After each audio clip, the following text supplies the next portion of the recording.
Monsieur Philippe Ragy, vous êtes géopolitologue français. Je vous remercie infiniment d'avoir eu la gentillesse d'accorder cet entretien à la radio francophone iranienne. Monsieur Ragy, le président français, monsieur Nicolas Sarkozy, veut une interdiction généralisée du port du burqa en France, et le gouvernement français va proposer en fait un projet de loi dans le courant du mois de mai visant à interdire le port du burqa dans l'espace public. Comment vous l'expliquez?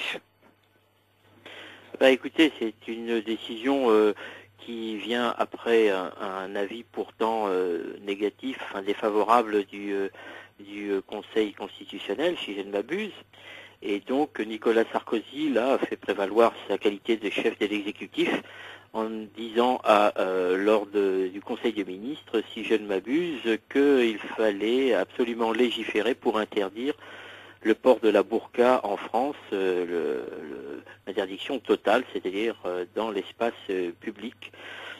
Et alors c'est une décision qui est assez brutale, puisque est difficilement applicable, on peut déjà le dire, pour la bonne et simple raison, c'est que déjà, premièrement, la burqa ne concerne que quelques centaines de personnes sur le territoire français. Les autres musulmanes qui pratiquent et qui veulent porter quelque chose sur leur tête, eh bien, mettent ce qu'ils appellent ici la hijab, ou le djilbab, si vous voulez. Et donc, celui-là qui est autorisé, sauf à l'école, dans les écoles publiques, j'entends, sinon qui est autorisé partout dans tous les espaces publics français. Eh bien, la burqa, là, on est dans une étape, on passe à une autre étape, puisque donc M. Sarkozy ne veut pas voir de burqa. Alors, je ne sais pas s'il veut vraiment ne pas voir la burqa, ou alors ne pas voir ce qui fait qu'il baisse dans les sondages. Et en fait, la raison, je pense, serait dans cette décision le fait qu'il veuille essayer de réaffirmer une sorte de pouvoir qui semble lui perdre, en tout cas quand on voit la cote de popularité du président qui baisse de plus en plus. Et donc il essaye là de montrer un peu d'énergie, de montrer que c'est un homme qui prend des décisions, même si il y a des avis négatifs de tel ou tel organisme institutionnel français.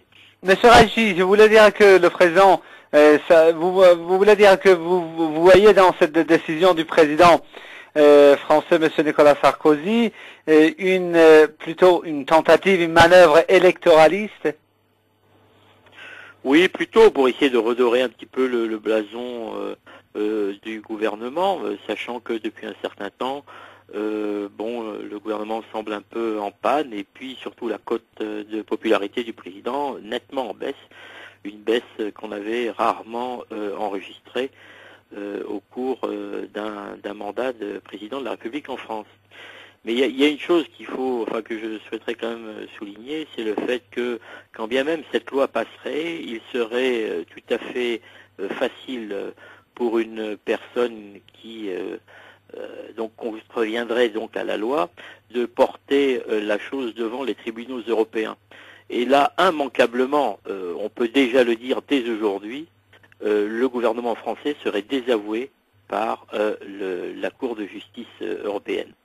Donc c'est un peu, je vous dis, c'est une manœuvre qui ne sert absolument à rien, c'est juste de l'agitation, puisque la Cour européenne des droits de l'homme, eh bien, mettra mais plus que certainement cette loi à défaut. Pourquoi? Parce que vous voulez dire que cette loi n'a pas de fondement juridique? Exactement, c'est-à-dire qu'elle contrevient aux libertés les plus fondamentales qui prévalent en France et en Europe. Et quand on connaît un petit peu la Cour européenne des droits de l'homme, on sait déjà quel sera son verdict quand un cas sera présenté devant sa juridiction. Et là, le gouvernement français ne pourra qu'obéir, puisque la France a effectué un certain nombre de transferts de souveraineté, qui fait que si jamais une décision de la Cour européenne de justice était donc prise, eh bien le gouvernement français devrait obéir.